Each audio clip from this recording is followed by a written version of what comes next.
everybody, this is Mike with Metal Detecting North Carolina, and I'm wearing this shirt from Finding America as a shout out to Greg Pickens. After finding the items in the ground, those cool relics, and I got to document them and look at them and hold them, I came to the realization that they wouldn't be doing me any good sitting in a box or in my personal collection. I just wanted to return the items to the unit from which they first came as part of their history and their legacy, and I just thought it would be cool for them to have something that they could hang on their wall as part of their history. So without further ado, and just doing something nice for the unit, I'd like to show you guys basically how we put it together. It's just something, my way of saying thank you and giving back. So when you open it up, you're gonna have to straighten out these little tines and then push it through. I usually just invert it and then just push it through the top like so.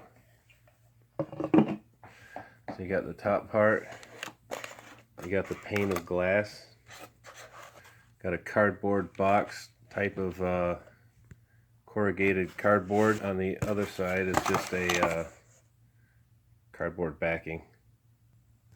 Had some foam, so I had to cut out a few pieces. I cut a piece so it would fit inside of the shadow box here. But when I put it in there, I noticed that it wasn't thick enough. So I had to cut some pieces of extra foam that I could put into the bottom of the shadow box to bulk it up a little bit. Smaller pieces of scrap foam in the box, and then I take the formed piece and I just lay it in there. Fits in pretty good. Alright, the next thing I'm going to do is I'm going to start arranging the items that I want displayed in the shadow box. So the first thing I wanted to do was place this hatch about halfway.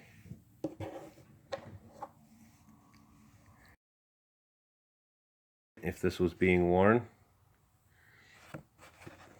the US would go on this side, and the other enlisted color disc would go on that side. So I'm just going to arrange them right now. I'm going to straighten them up later. Next thing is the 17th Field Artillery crest, the first one that I found. The next one is the 2nd Field Artillery crest that I found.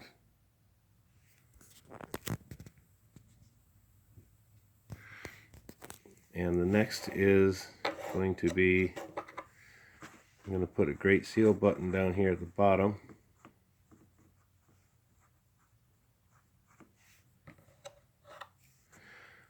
I'm going to put a World War I U.S. equipment tag, one on each side. I found all these in other episodes, so you can watch those episodes if you want to see me dig them up. I've enjoyed digging them up. I've enjoyed the thrill of finding them and documenting them and sharing the finds with you. So I feel that it's time to give back. And it's a pretty cool piece of history for that unit to be able to display on their wall. Let me give you a little bit of history on some of these relics. This is a U.S. collar disc enlisted, probably from the, I would guess from the 30s or 40s. This is a Field Artillery Bravo battery enlisted color disc, probably from the 1920s, early 1920s. This is a 17th Field Artillery distinctive unit insignia. This was on one of my YouTube video digs. You can look it up. This is the regimental crest for the 17th Field Artillery. This is another one, the one that I found when I was wearing this shirt. And so I had two of them now. So I was like, wow, that's cool. I got a US color disc. I got a Bravo battery color disc. I have two distinctive unit insignias. And then in another episode, I dug 3 of these. These are World War I equipment tags, probably from 1918 when the troops were here. It's from the teens or 20s. And then there's a Great Seal button. Unsure how old it is. Probably World War II or from the 50s. I don't know. I got my box in from US Brass Shop.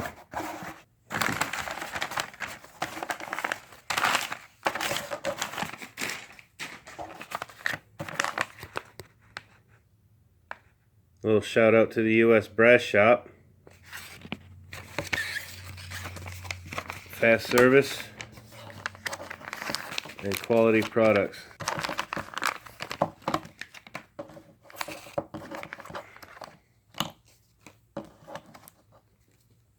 Alright, all the little brass plaques seem to be here. And let me put them on how I want it to look. Okay, so here we go. We got the items in place. I put the little brass tags underneath each one.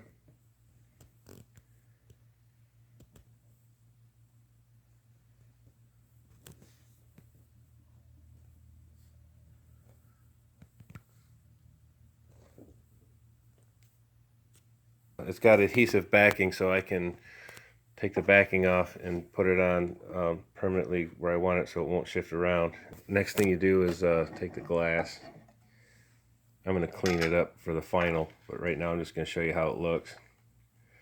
Place the glass carefully over the top, then you kind of press down on it to make sure that nothing will shift around, because sometimes these things will want to rotate just a little bit and it won't look right. So you just got to kind of press down on it and make sure that it's not going to rotate. And then you carefully put the top back down. I had to turn off the overhead light because of the glare, but this is how it's going to wind up looking. Here's a completed project. My sister let me know that the unit crest was the 17th Field Artillery, and I did some research and found out that it was still a active duty unit. I'm going to send this with a nice little letter on parchment to the commander of the 17th Field Artillery Regiment, and I just like giving back. You know, these relics aren't going to do me much good sitting in my collection where nobody will get to enjoy them but me. So I'm going to give them to the unit that they came from, and you know, so everybody can enjoy looking at them and a little piece of their unit history. So it's a neat little project.